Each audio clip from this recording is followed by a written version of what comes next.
नमस्कार, मैं शीशराम जाखड़ एक बार फिर से। कल जहां हमने टॉपिक को छोड़ा था वहीं से आगे शुरू करते हैं। संधि का जो टॉपिक चल रहा था उसको हमने पढ़ा था और संधि में अपने स्वर संधि, व्यंजन संधि और विसर्ग संधि का सामान्य अध्ययन किया था और उसके बाद अपने स्वर संधि को विस्तार रूप से पढ़ा था। और स्वर संधि के अंदर हमने सबसे पहले जो संधि थी यण संधि, उसका हमने अध्ययन किया था, पहचान की थी, विच्छेद कार्य किया था। और उसके बाद में जो अंत में हमने पढ़ रहे थे, हम जो अपवाद स्वरूप जो नियम था ये यहाँ से हम शुरू कर रहे हैं। कल हमने जहाँ क्लास छोड़ी थी वो स्वपद, यानी कि क्या बात चल रही थी कि जब स्वपद आए तब वहां पर ये रूल है थोड़ा लागू नहीं होगा। ध्यान ये रखना। क्यों नहीं होगा? जैसे हमने, आपको पता चल रहा होगा कि कहाँ ऐसी कंडीशन बन रही है कि वो आ रहा है लेकिन लागू नहीं हो रही। वो देखिए, यहाँ देखिए, आधा अक्षर प्लस यह वगैरह आ रहा है, तो उस हिसाब से अपन यण संधि के अकॉर्डिंग चलेंगे तब ये संधि नहीं होगी। इसमें क्या हो जाएगा कि जब स्वपद का अर्थ अपना या अपनी अर्थ प्रकट हो रहा हो तब अपन को क्या करना है, वहां पर यण संधि कार्य नहीं करना है, अन्य संधियों के अनुसार कार्य हो जाएगा। जैसे दीर्घ हो जाएगी, गुण हो जाएगी, वृद्धि हो जाएगी, लेकिन यण संधि नहीं होगी। जैसे इन उदाहरणों के द्वारा हम समझ सकते हैं। जैसे देखिए, यहाँ देखिए स्वार्थ है, इसमें आधा अक्षर प्लस यह वगैरह आ रहा है लेकिन कंडीशन तो वो मिल रही है, लेकिन यहाँ पर स्वार्थ किसका होता है? अपना होता है। तो अपना या अपनी अर्थ आएगा तब वहां पर स्व धन अर्थ और क्या बन जाएगी? अन्य संधि हो जाएगी, दीर्घ संधि। इसी प्रकार यहाँ देखिए स्वावलंबनम, यानी अपना कार्य खुद करना, अपना या अपनी अर्थ आ रहा है तो क्या हो जाएगा? स्व प्लस अवलंबनम, यहाँ पर दीर्घ संधि। इस प्रकार स्वैच्छिक, स्व प्लस ऐच्छिकम, और स्वर्ग स्वधन गय, यानी विसर्ग संधि। इस प्रकार स्व पद का अर्थ अपना अपनी अगर आ रहा है तो वहां पर यण संधि कार्य न होकर के अन्य संधि कार्य होगा। ये अपवाद स्वरूप था। यण संधि यहां पर हो जाती है कंप्लीट। अब अपन आगे चलते हैं, दूसरी संधि की ओर बढ़ते हैं।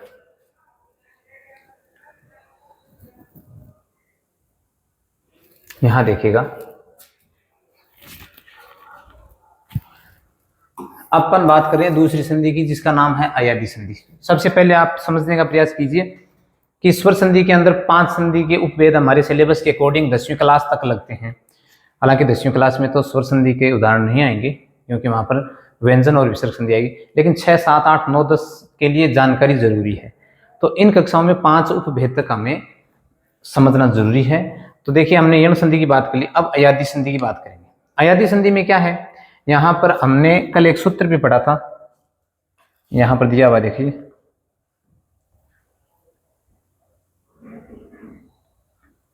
ये देखिए, इसको समझने का प्रयास कीजिए। सूत्र है एचो एवा यावे।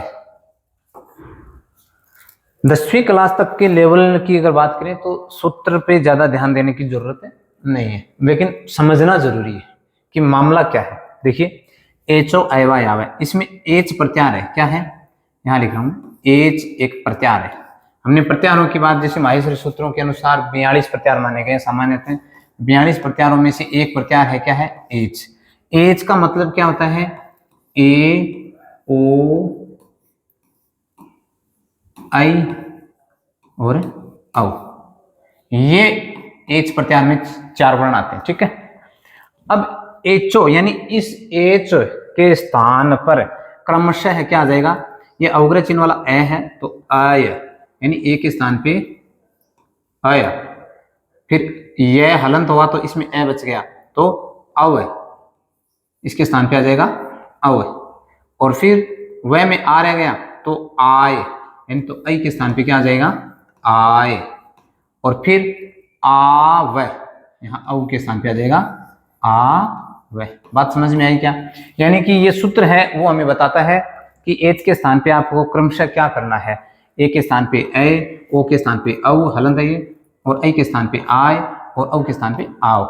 ये हमने यहां पर देखिए, ये तो हमने आपको इस सूत्र के द्वारा निकाल करके समझाए। और यहां पर देखिए, इनपुट एच दिया हुआ है, ए के स्थान पे क्या आएगा? यहां पर दिया हुआ है ए आएगा, ओ के स्थान पे क्या आएगा? अव आएगा, ठीक है। ए के स्थान पे आय आएगा और अव के स्थान पे आव आएगा। अब बच्चों खास करके आपको ध्यान देने की जरूरत यह है कि जब भी आप ये ए औ आय आओ करो तब आपको ये हलंत नहीं भूलना है। अगर इसको भूल गए तो फिर तो पूरा मामला ही गड़बड़ हो जाएगा, फिर कोई मतलब नहीं है। ये हलंत है यानी इनमें स्वर का अभाव है, ये ध्यान में रखना है, अति आवश्यक है। ठीक है, तो एच के स्थान पे ये आदेश हो जाएंगे। अब यहां पर देखिए सामान्य पहचान, प्लस के ऊपर अपन गौर करेंगे। प्लस से पहले यानी ये जो धन चिन्ह है इससे पहले क्या होना चाहिए, या तो ए ओ आई औ, इन चारों में से कोई एक हमें प्लस से पहले मिलना बहुत जरूरी है। और इसके बाद में कोई भी स्वर हो, चाहे समान स्वर हो चाहे असमान हो, कोई फर्क नहीं पड़ेगा, आगे स्वर होना चाहिए सिर्फ, और पीछे ये 4 स्वर होने चाहिए। ये 4 स्वर पीछे हो, प्लस से पहले हो और प्लस के बाद में स्वर हो, तो वहां पर कौन सी संधि मानी जाएगी, वहां पर अयादि संधि मानी जाएगी। ठीक है, अब अपन आगे चलते हैं, उदाहरण के द्वारा समझने का प्रयास करेंगे।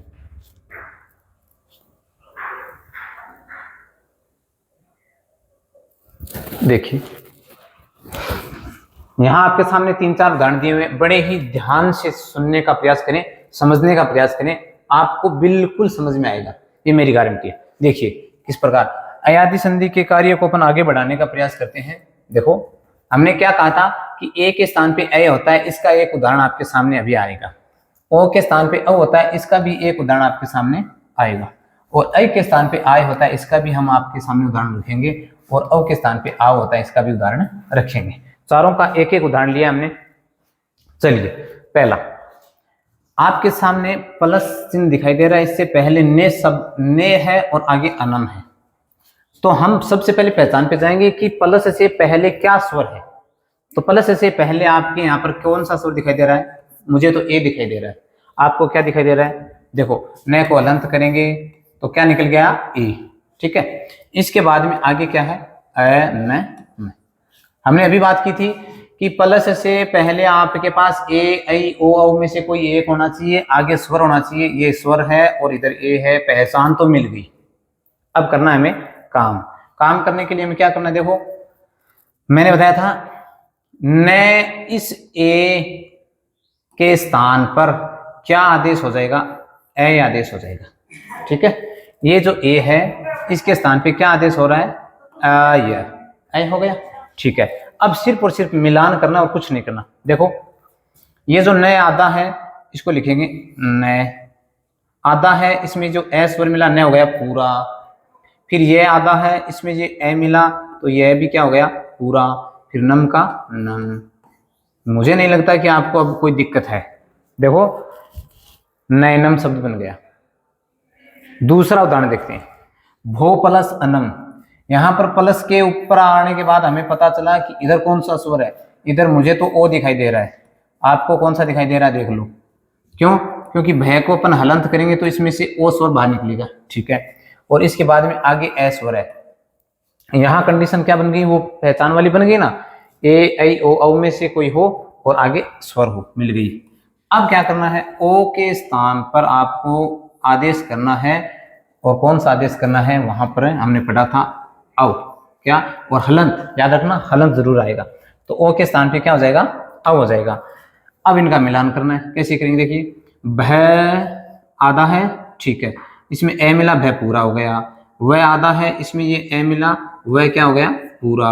फिर न और फिर न, भावनम।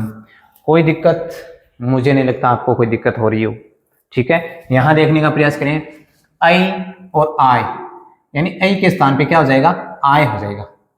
देखो गई प्लस अनम, ये उदाहरण है।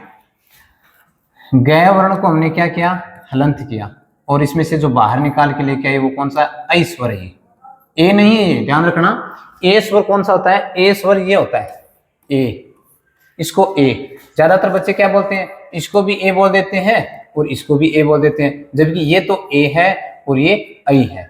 और यहां पर भी गड़बड़ हो जाती है, इसको ओ और इसको क्या बोलेंगे, औ, यानी इसके अंदर औ की मात्रा है।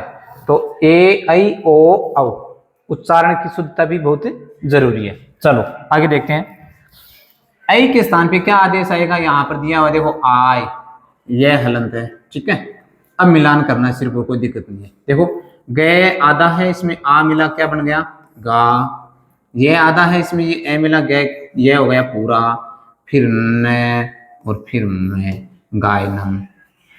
बात समझ में आ रही होगी जी। बिल्कुल, आगे चलते हैं। औ के स्थान पे आव का उदाहरण देखते हैं। तो भव प्लस उक है। यहां पर प्लस से पहले आपको कौन सा स्वर दिखाई दे रहा है? यहां लिखा पड़ा है, देखो औ स्वर है, ठीक है। और इससे पहले जो भय, इसको आधा किया, औ को बाहर निकाल लिया, आगे उक है। अब भय औ के स्थान पे हमने क्या उतार लिया? आव आदेश कर लिया, ठीक है। अब इनका मिलान करना है। भय आधा है, इसमें आ मिला तो क्या बन गया? भा। फिर वह आधा है, इसमें छोट ह्रस्व उ मिला तो क्या हो गया? ऊ। और कह का कह, तो क्या बन गया? भावुक है, ठीक है। इसी प्रकार एक उदाहरण और देख लो। द्वौ प्लस एव क्या बन जाएगा? द्वावेव, ठीक है। इस प्रकार ये आपका अयादी संधि का चरण दर चरण हमने अध्ययन कर लिया है। आगे बढ़ेंगे। विच्छेद कार्य हमने अभी तक क्या पढ़ा था? अभी हमने पढ़ा था अयादी संधि के प्लस लगे हुए पदों को हमने देखा था और उनको सोल्व किया था। अब मान लीजिए आपको एक पूरा पद मिल जाए और उसका हमें विच्छेद करना हो, प्लस लगाना हो, तो उस कंडीशन में हमारे पास क्या पहचान हो, क्या तरीका हो, वो करने का हम प्रयास करेंगे। देखिए, सबसे पहले हमारे पास एक शर्त होनी जरूरी है, यानी पहचान। शर्त को अपन क्या कह सकते हैं? पहचान। क्या पहचान होनी जरूरी है? देखो, पद में, पद किसे कहते हैं? जैसे ये पद है, इसी पद कह रहे हैं, ठीक है। पद में कहीं पर भी आय, अव, आय, आव, ध्यान रहे ये वही ध्वनियां हैं जिनका हमने एच के स्थान पे क्रमशः आदेश किया था, ठीक है ना, वही है। आय, अव, आय, आव की ध्वनि या आवाज आ रही हो, निकल रही हो, ठीक है। पहचान क्या है? कि हमने कोई भी पद देखा, उसके अंदर ये ध्वनि आ रही हो, ए की, औ की, आय की और आव की, तब हमें ये सोचना होगा कि यहाँ पर अयादी संधि कार्य हो सकता है, ठीक है। अगर ये पहचान अगर हमें मिल जाती है तो फिर हमें क्या कार्य करना है वो देखो। हमें सबसे पहले जो कार्य करना है, काम करना, वो क्या करना है? आवाज से पहले लिखा हुआ जो शब्दांश है ना, उसको लिख लो, ठीक है। जैसे हमने क्या किया, ये जो नैनम शब्द है इसको यहाँ पर लिख रहा हूं मैं आपको समझाने के लिए। न, यहां देखिए एक बार, आवाज से पहले लिखा शब्दांश। पहले अपन पहचान करेंगे कि इसमें इन चारों में से किसी की आवाज आ रही है क्या, देखते हैं। देखो, नयनम, न को हलंत किया और न में ए और आगे ये, यानी कि हमें तो ये मिल गई ध्वनि, मिली कि नहीं मिली? नयनम में ए की ध्वनि आ गई। किसकी आ गई? ए की। कैसे आई? देखो, नय, ए आ रही ना आवाज, बोल के भी पता चल रहा है और वैसे भी इनका वर्ण विच्छेद करेंगे तब अपने आप ही समझ में आ जाएगा। तो ये कंडीशन मिल गई। अब करना है कार्य। कार्य करने के लिए हमें क्या करना है? आवाज से पहले वाला पदांश लिखना है। तो आवाज कहाँ आ रही है? देखो, इस नयनम में आवाज कहाँ आ रही है? देखो, नय, तो नयनम में आवाज यहीं से आ रही है, आए, तो इससे पहले क्या है? सिर्फ न है, इसको लिख लो। लिख लिया, ठीक है। फिर दूसरा कार्य क्या है? आवाज के अनुसार मात्रा लगाओ। अच्छा, आवाज किसकी आई है? हमारे पास ए की आई है, और ए किसके स्थान पे ए आदेश हो रहा था, आपको याद है? देखो, हमने पढ़ा था ए के स्थान पे। यहाँ देखो मैंने लिख रखा है, आवाज के अनुसार मात्रा लगाओ। अगर आपके पास ए आवाज आई है तो आप मात्रा लगाएंगे ए की, अगर औ की आवाज आए तो ओ लगाएंगे, और आय की आए तो आई, और आव की आए तो औ। हमारे पास क्या है? ए की आवाज आई है तो हमें क्या करना है? ए करना है। यानी इसमें हम क्या करेंगे? आवाज से पहले वाला लिख लिया और आवाज के अनुसार मात्रा लगाएंगे, तो ये ने की इसमें मात्रा लगा दी, यानी ए की मात्रा लगा दी, ठीक है। फिर तीसरा कार्य क्या करना है? प्लस लिखेंगे इसके आगे। अब जो भी भाग बच गया, जो पदांश या शब्दांश बच गया, उसको इस प्लस चिन्ह के आगे लिखना है। इसमें क्या बचा? देखो, ए तक का हमने कर लिया, इस ए ये हलंत तक का कार्य किया, तो इस ये हलंत के बाद में ए स्वर तो बच गया और आगे नम बच गया, तो यहाँ ए, न और मैं। देखो समझ में आया कि नहीं आया, बताओ। समझ में मेरे ख्याल से आपको आ गया होगा, क्योंकि हमने सिर्फ इतना ही काम किया है जिस प्रकार इसने बताया है। अभी देखो एक दो उदाहरण और देखते हैं, इस बार आ जाएगा समझ में। यहाँ पर देखिए ने प्लस अनम, यहाँ पर ये ध्वनि आ रही थी और उसके अकॉर्डिंग हमने किया था ने प्लस अनम।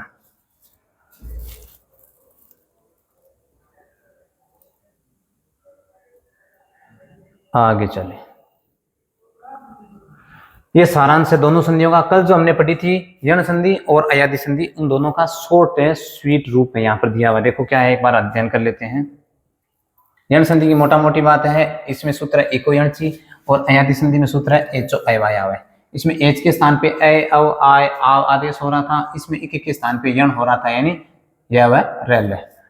यहाँ पर क्या है, पहला स्वर यानी ई उ री री प्लस एस मान स्वर था वहां पर, और परिवर्तन के स्थान पर ई के स्थान पे ये, उ के स्थान पे वह, री के स्थान पे रे और री के स्थान पे ल होगा, और इन्हें अर्ध व्यंजन कहते हैं, जो हमने पहले बात कर ली थी। इसमें जो पहचान थी वो बताया था, पूरा अक्षर आध हो जाता है और उसके साथ है या व जुड़ जाता है, यानी जो आधा अक्षर है उसको पूरा करके यह व रे जुड़ जाता है। ठीक है, कोई बात नहीं। यहाँ देखिए पहला स्वर ए ओ अयम, उसके बाद में ये आ गया आपके परिवर्तन वाला, यानी इनके स्थान पे ये आदेश हो जाएंगे। ये शॉर्ट एंड स्वीट रूप है, और इस प्रकार इनके अक्षरों के बीच में इनकी ध्वनि छुपी हुई थी, हमें पहचानना होता है। ये था हमारा स्वर संधि की दो संधियों का अध्ययन। एक तो हो गई यण संधि कार्य, एक हो गया अयादि संधि कार्य। अब चलते हैं अगली संधि की ओर। चलिए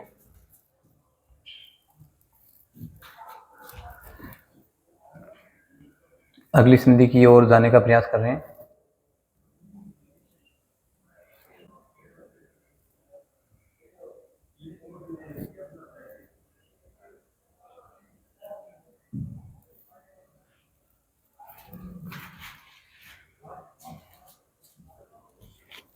देखिए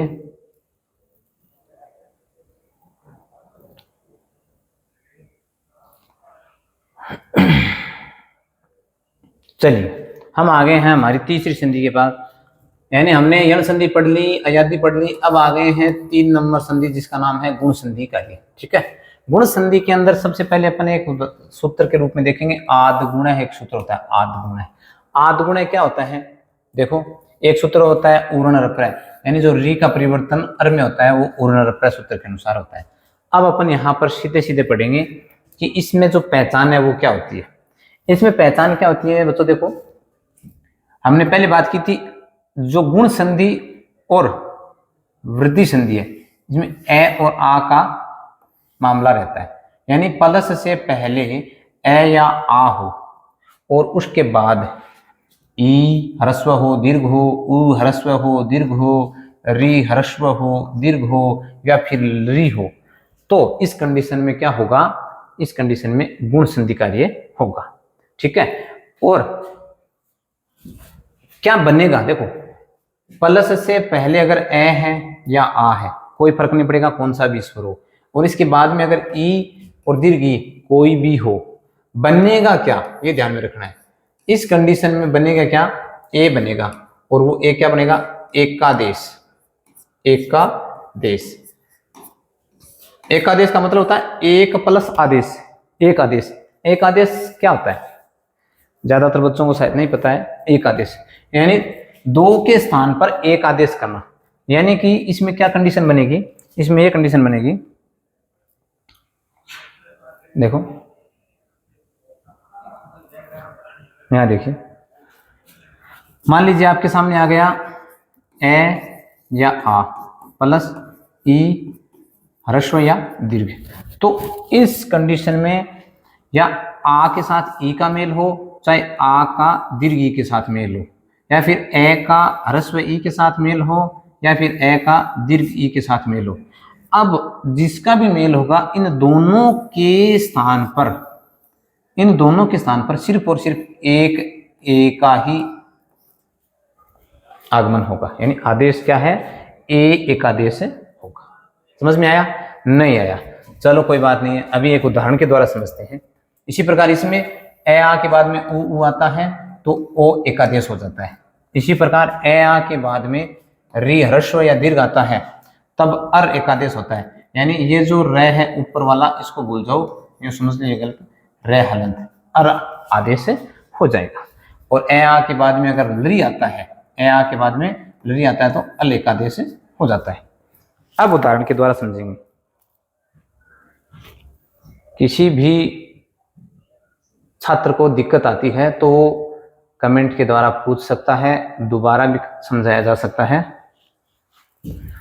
चलो यहां देखने का प्रयास करेंगे उदाहरण के द्वारा, ठीक है। देखो क्या है, गुण संधि नियम 1 का विश्लेषण कर रहे हैं। देखो ए या आ प्लस ई या ई हो तो ए बन जाता है, ठीक है। इस कंडीशन में क्या होगा, एक उदाहरण हमारे सामने है, नर प्लस इंद्र है, ठीक है। अब इसमें क्या है, हमारे पास क्या कंडीशन बन गई, इस प्लस से पहले रे है और इस रे में क्या है, ए स्वर है, ठीक है, और आगे क्या है, ई है। अब ये कंडीशन गुण संधि की पहचान वाली मिल गई, यानी ए या आ के बाद में ई आ रहा है तो इन दोनों के स्थान पर एक आदेश करना है, और वो एक आदेश क्या करना है, ए करना है, ये था। तो ठीक है, अब अपन क्या करेंगे, देखो यहां पर उदाहरण के द्वारा, न को हलंत किया, ए को बाहर निकाल लिया, फिर प्लस का चिन्ह, सॉरी रे को बाहर निकालना था, इसमें थोड़ा सा गलत है। इसमें देखो, यहां देखो, न रे को हलंत किया, ए को बाहर निकाला, फिर ई न और द्र, ठीक है। अब देखो क्या है, इसके बाद अच्छा चलो, ए और ई इन दोनों के स्थान पर एक आदेश होगा, वो क्या होगा, ए, ठीक है। अब मिलान कर दो, मिलान करने पे क्या होगा, देखो न रे आधा है, इसमें ए स्वर मिला तो क्या हो गया, रे पूरा, रे, फिर आगे क्या है, नद्र, तो यहां उठा लो न और द्र, नरेंद्र। कोई दिक्कत, मुझे नहीं लगता कोई दिक्कत है। यहां देखो महेश, यहां एक शब्द है महेश, महेश का समझने का प्रयास करते हैं। देखो महेश, म है को हलंत किया और इसमें से क्या बाहर निकाल लिया, आ, फिर आगे ई श, ठीक है।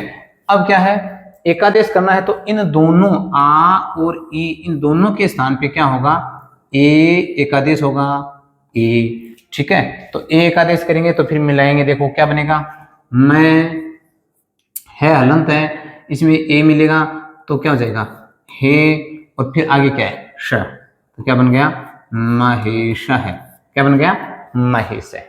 बात समझ में आ रही होगी। इसी प्रकार अन्य उदाहरण भी अपन देखेंगे। चलो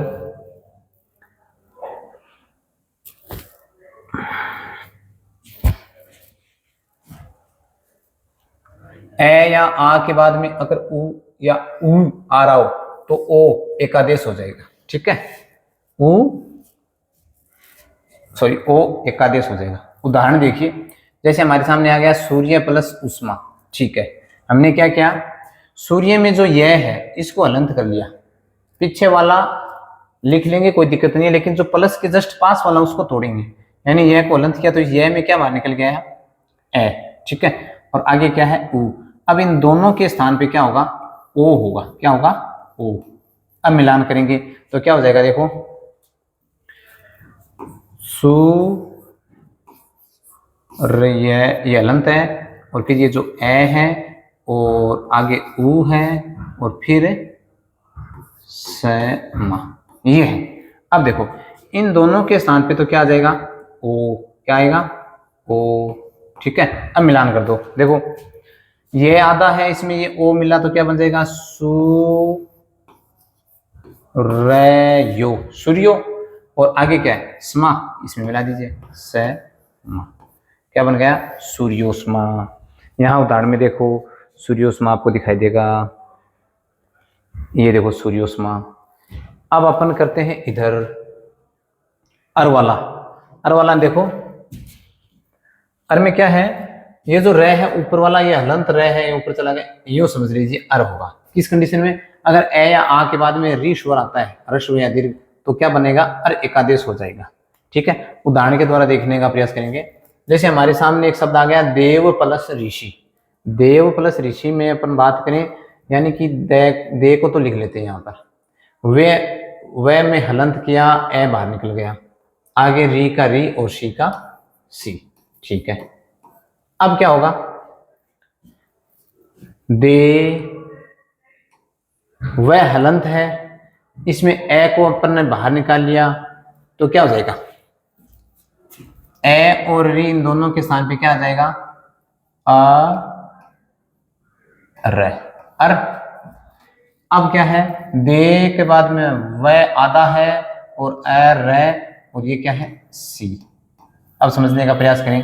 देखो दे, यहां लिख रहा हूं मैं, दे का दे हो गया। ठीक है, इसके बाद में वह आधा है, इसमें ए मिला तो वह पूरा हो गया, दे वह।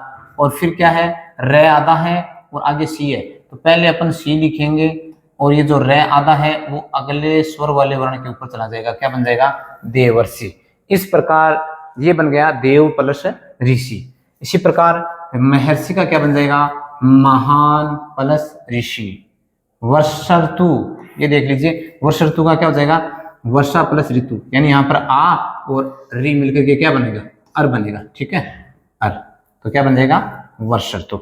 इस प्रकार ये हो गया आपका गुण संधि कार्य। अपन आगे बढ़ने का प्रयास करेंगे। चलो, अगली संधि जिसका नाम है वृद्धि संधि।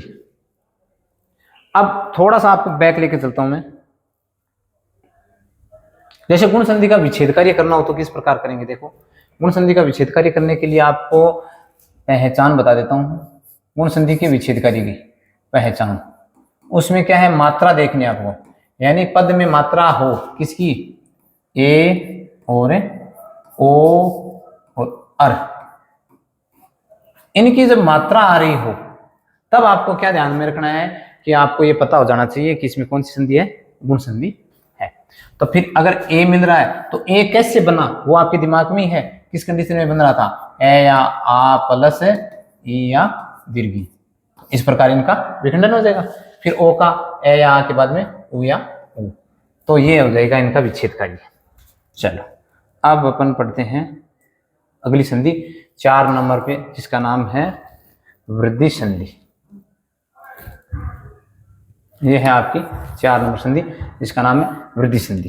ध्यान से देखनी है, वृद्धि संधि में सूत्र है वृद्धि रेचि, इसका आपको ज्यादा ध्यान देने की जरूरत नहीं है। यहां देखो, गुण स्वरों यानी ए ओ, गुण में जो स्वरों थे ए और ओ की मात्रा उसकी बात कर रहे हैं, में और अधिक अगर वृद्धि कर दें, ग्रोथ कर दें, तो वो क्या हो जाएगी, वृद्धि संधि मानी जाएगी।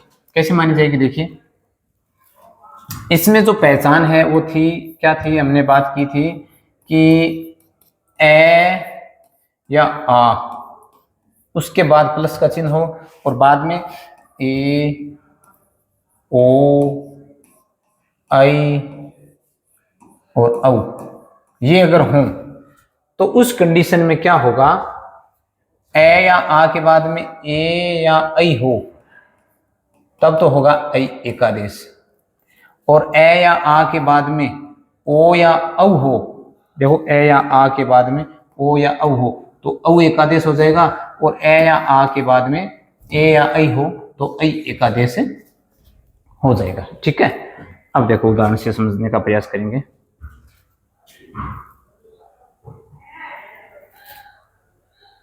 देखो, ए आ प्लस ए ऐ, चाहे ए के बाद में ए आई, चाहे ए के बाद में, देखो ए के बाद में ए आई, चाहे ए के बाद में ऐ आई, बनेगा क्या, ऐ।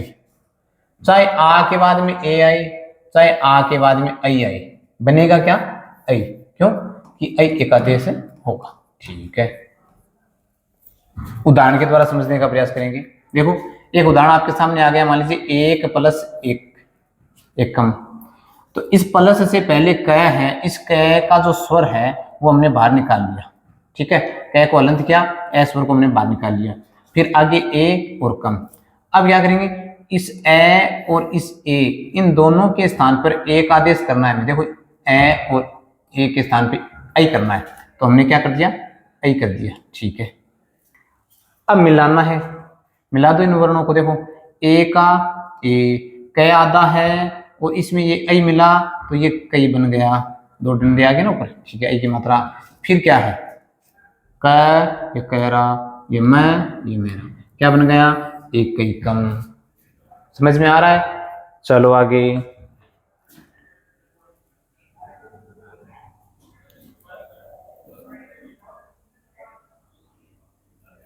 और उदाहरण देखो,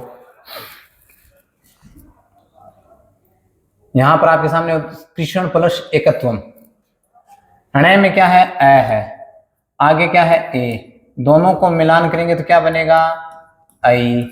अब यहां देखो, हणे में ए और ए मिला तो आई, अब मिलान करेंगे तो कृष्ण, और इसमें ऐ मिला देंगे कृष्णई कत्वम,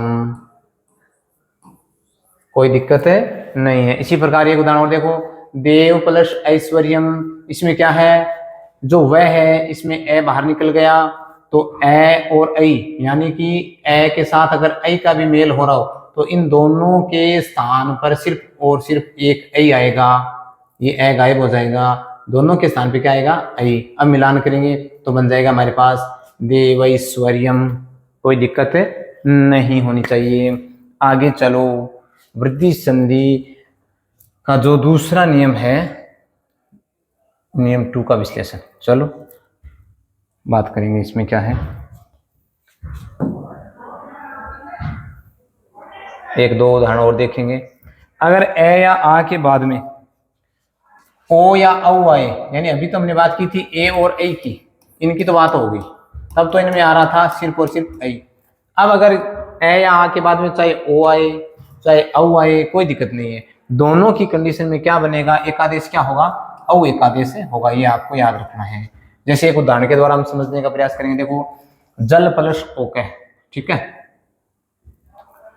तो लय है, इस लय में हमने ए बाहर निकाल लिया, फिर ओके, कोई दिक्कत नहीं है। अब इन दोनों के स्थान पे एक आदेश होगा, क्या होगा, औ होगा, कर दिया।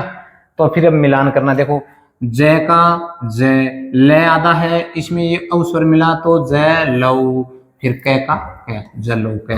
समझ में आ रहा होगा, अच्छे से आ रहा होगा, है ना, कोई दिक्कत नहीं है। धीरे धीरे एक बार आप अच्छे से अगर क्लास ले लोगे तो संधि में कहीं भी कभी भी दिक्कत आने वाली नहीं है। देखो इसी प्रकार और उदाहरण देखो, ज्ञान प्लस औषधि, यहाँ पर औ की मात्रा आई है, यानी कि ए और औ इन दोनों का मेल अगर होगा तो सिर्फ और सिर्फ औ बचेगा इन दोनों के स्थान पे, औ, तो क्या बन जाएगा, ज्ञानौषधि, ये बन गया ज्ञानौषधि, ठीक है। अब ना इसका ज्ञान पढ़ते हैं, इसका उच्चारण पर क्या कर रहे हैं, ज्ञान, वास्तव में ज्ञान का जे ये है ज, और ये पढ़ना है, इसको आपको पहले भी बताया था, शुद्धोच्चारण का बहुत ध्यान रखना है आपने।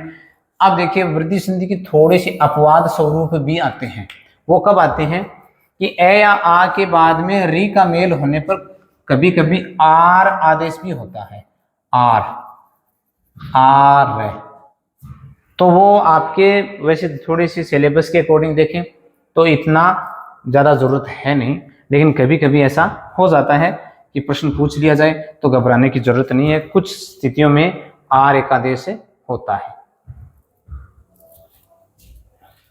विशिष्ट अपवादों में जब ए या आ के बाद में री आता है तो वहां पर अर के स्थान पे क्या हो जाता है, आर हो जाता है। और ऐसे उदाहरण अभी तक 10वीं क्लास तक के लेवल में अभी पूछे नहीं गए हैं, तो कोई घबराने की जरूरत नहीं है। इस प्रकार आपका आज का जो टॉपिक है संधि कार्य का, वो लगभग पूरा होने को है। उदाहरण दो लिख लीजिए, 2-4 और। जैसे जलौघ है तो क्या बनेगा, जल प्लस औघ है। मतैक्यम, मत प्लस ऐक्यम। सदैव, सदा प्लस एव। लोकैषणा, लोक प्लस ऐषणा। तो यहाँ पर नियम के साथ आ रहा, देखो ए या ए प्लस ओ, यहाँ पर ए है यहाँ ओ है, इनका मिलान हुआ तो औ बना। यहाँ पर ए और ए का मिलान हुआ तो ऐ एक आदेश हो गया, आ और ए का हुआ तो ऐ, ए और ए का हुआ तो ऐ। इस प्रकार ये 2 संधि कार्य हमने आज पढ़ लिए। आज 3 संधि कार्य पढ़े इस वीडियो में हमने। और अब अंत में आ गए हैं अपन, हल्का सा यहाँ पर और देख लेते हैं। अच्छा, ये तुलनात्मक अध्ययन है, तो तुलनात्मक अध्ययन भी अपन देख लेते हैं क्या है। ए या आ के बाद में अगर ई आए तो अगर ए होगा इस ये गुण संधि में होगा, ए आ के बाद में ऊ आए तो ओ होगा, ये गुण संधि है। और ए या आ के बाद में अगर ए और ऐ आए तो ऐ यानी ये वृद्धि संधि है। और ए या आ के बाद ओ और औ आए तो औ होगा, ये वृद्धि संधि है। इस प्रकार गुण, वृद्धि और व्यण और आदि हमने 4 संधियों का अध्ययन कर लिया है। स्वर संधि का एक ही भेद बचा है जिसका नाम है दीर्घ संधि, उसको अपन इसी वीडियो में शॉर्ट में पढ़ लेते हैं, तो संधि का कंप्लीट हमारा चैप्टर हो जाएगा। देखो इसमें क्या है, दोनों तरफ समान स्वर होंगे, दोनों तरफ अगर समान स्वर होंगे, दोनों तरफ समान स्वर, पहचान क्या है दीर्घ संधि की। दीर्घ संधि, यहां पर हमने इस संधि के चैप्टर को, स्वर संधि को पूरा करने जा रहे हैं। देखिए दीर्घ संधि, दीर्घ संधि, दीर्घ संधि में क्या है, दीर्घ संधि में है पहचान है दोनों तरफ समान स्वर, दोनों तरफ समान स्वर, समान स्वर, ठीक है। दोनों तरफ समान स्वर अगर आते हैं तो ये पहचान हो गई किसकी, दीर्घ संधि की। तो वहां पर कौन सी संधि मानी जाएगी, दीर्घ संधि, ठीक है। क्या है कंडीशन, इसमें कंडीशन है ए या आ के बाद में, ए या आ के बाद में ए या आ आए तो ये दोनों तरफ समान स्वर हो गए, तो इसमें क्या होगा, आ एकादेश होगा। क्या होगा, आ एकादेश, ठीक है। ई या दीर्घ ई के बाद ह्रस्व ई या दीर्घ ई आए तो हमें क्या करना है, दीर्घ ई एकादेश करना है, ठीक है। इसी प्रकार ऊ और दीर्घ ऊ के बाद या ह्रस्व ऊ और दीर्घ ऊ, यानी चाहे ऊ के साथ दीर्घ ऊ हो, चाहे ऊ के दीर्घ ऊ के साथ ह्रस्व ऊ, कोई फर्क नहीं पड़ेगा, दोनों तरफ समान स्वर है, तो जो एकादेश होगा वो दीर्घ ऊ एकादेश हो जाएगा। री दीर्घ और री, इसी प्रकार यानी ह्रस्व और दीर्घ री, इनका जब मेल होगा तो दीर्घ री एकादेश हो जाएगा, दीर्घ री एकादेश, ये हो जाएगा। ये है आपकी दीर्घ संधि कार्य। 2 उदाहरण के द्वारा हम समझने का प्रयास करेंगे। देखो जैसे मान लीजिए आपके सामने आ गया राम प्लस आनंद, ये देखिए यहां पर क्या है, ये प्लस इसके पहले मैं में क्या है, अ है, ठीक है। मैं को हमने हलंत कर दिया और मैं में से एस और बाहर निकाल लिया, ठीक है। इसके बाद में क्या आगे आ, तो इन दोनों के स्थान पर एक आदेश करना है, हमें क्या करना है, आ करना है, ठीक है। अब मिला दो तो रा का तो रा आ जाएगा पहले, फिर मैं आधा, इसमें ये आ मिला तो क्या हो गया मां, फिर नंद का नंद, रामा नंद, कोई दिक्कत नहीं है। इसी प्रकार एक उदाहरण और देखिए, जैसे मान लीजिए आपके सामने आ गया विद्या प्लस आलय, प्लस के इधर देखिए आ स्वर है और आगे देखिए आ स्वर है, इन दोनों का क्या करेंगे, एकादेश करेंगे, क्या बनेगा, आ, ठीक है। अब मिलान कर दो तो यहां पर आ जाएगा वी, दे आधा है और आधे दे में आ मिला तो क्या बनेगा, यहां लिख रहा हूं विद्या और फिर आगे क्या है, लय, विद्या लय। उदाहरण ए का भी देख लेते हैं। जैसे मान लीजिए आ गया रवि प्लस ईशः, तो क्या है, प्लस के इधर भी ई है, ह्रस्व है और आगे दीर्घ ई, तो दोनों के स्थान पे क्या होगा, दीर्घ ई आ जाएगा और रूप क्या बन जाएगा, र, व आधे में ये दीर्घ ई मिला तो वी और सह, रविशः, ठीक है। इस प्रकार हमने स्वर संधि के 5 भेदों को पढ़ लिया है। ये आपके सिलेबस के अकॉर्डिंग पर्याप्त है, कक्षा 6 से लेकर के 10 तक। अब जब भी अपन अगली क्लास लेके आएंगे तो व्यंजन संधि की क्लास लेकर के आएंगे। तब तक के लिए धन्यवाद। इसको आप सब्सक्राइब करके रखें, जितना लाभ उठा सकते हैं इस चैनल के द्वारा, शीश राम जाखड़ सर द्वारा उठा सकते हैं। चलिए धन्यवाद।